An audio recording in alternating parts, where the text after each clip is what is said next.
Hi everyone, I made it to the end of week 3, barely.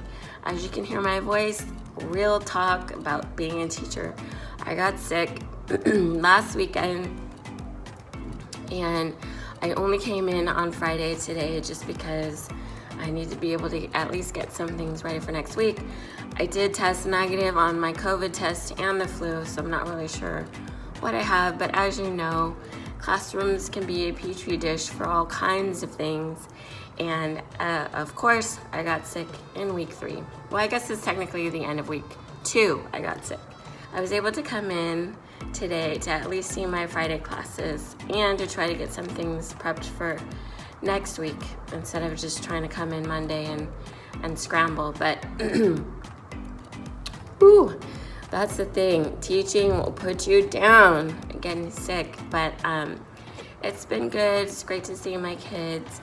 And of course, just trying to get some things organized. So my husband's super cute. He helped me with my table labels, and I'll show you those in just a second.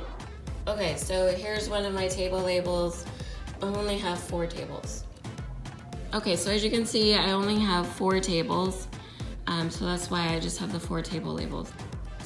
Okay, so as a new teacher, it's so easy to spend hours and hours in your classroom. I know my first year of teaching, probably my first 3 years of teaching, I stayed at the school till like 6:37, and even though you go home, I'm still working till midnight, waking up at 4 or 5 a.m., and getting things ready, making copies, stapling, making folders, making manipulatives. I mean, it just goes on and on and on. And I've been trying not to do that this year, and as I mentioned, I'm at the end of week 3 and I still got sick. So even though I'm not working all of the hours that I would typically work, I still got sick. But here's the thing. You make your list, as I had mentioned before, and you just go through what you can and get as much as you can done, as close to your contract hours as possible. Now, of course, I try to leave at least between, well, because my hours are a little different, but definitely try to leave around 3:30 because I'm only allowed to work 30 hours a week for the company that I work for. And so it's a little different. Otherwise, I think most teachers, their contract, their day ends at 3:30.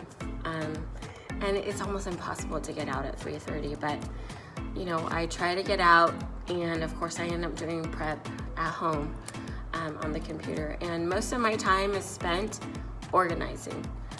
As I had mentioned, I had to make my own schedule, and I'll show you that on the computer, but I had to make my own spreadsheet so that I have my timer that I use to make sure that I wrap up at a certain time so that the kids are cleaning up, because the thing is I only see them twice a week, so I always have to run through the procedures again and again and again and again until they have the procedure down. So real quickly, here is a screenshot of my school schedule this school year, which again, as I had previously mentioned, I just started at the beginning of January, but it's the 2022-2023 school year.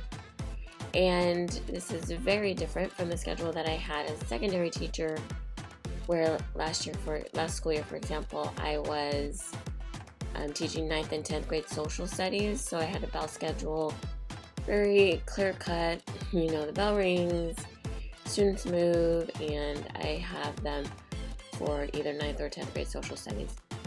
This year I have, you can see along the side here, I have kindergarten reading and a kindergarten math class, and how many times I see them each week. So 3 times, which just recently changed to 2. Then I have 3 first grade groups for reading, and I see each of them twice a week, and then 1 math class for first grade, and I see them twice. Then 2nd grade, I have 3 different groups that I see twice a week, and then 2 groups of math.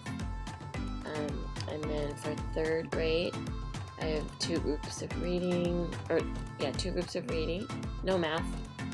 4th grade, 1 group for reading and 1 group for math. And again, everybody's twice a week, except for kindergarten, I have them 3 times for reading. And then 5th grade math and no reading.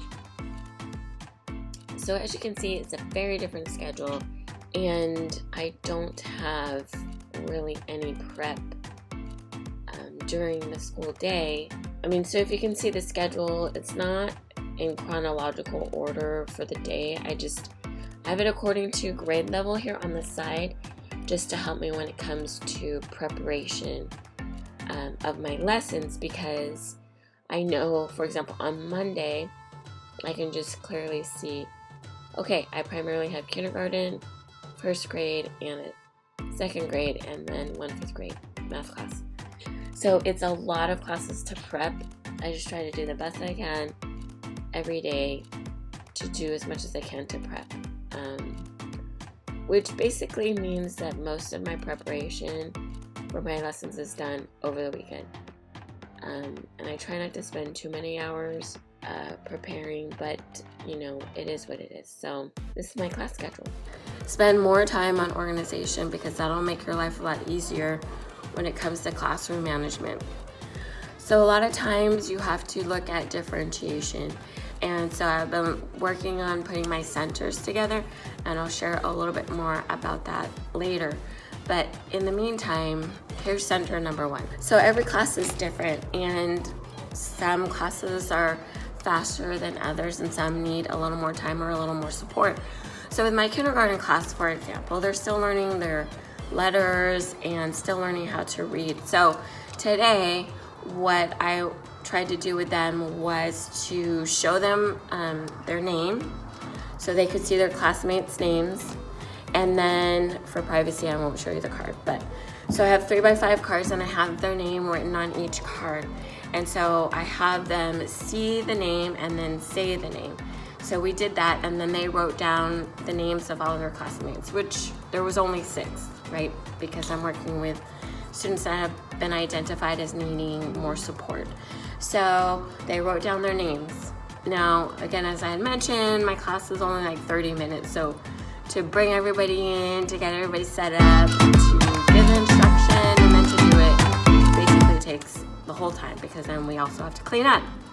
But the next time, since we've been able to go through everybody's names and they know what it looks like, because the reason why I did that is because every class I rotate with who my helper is going to be, which means that they go get the workbooks, and when they pass out the workbooks, they need to know their friends' names, right? So we did that today.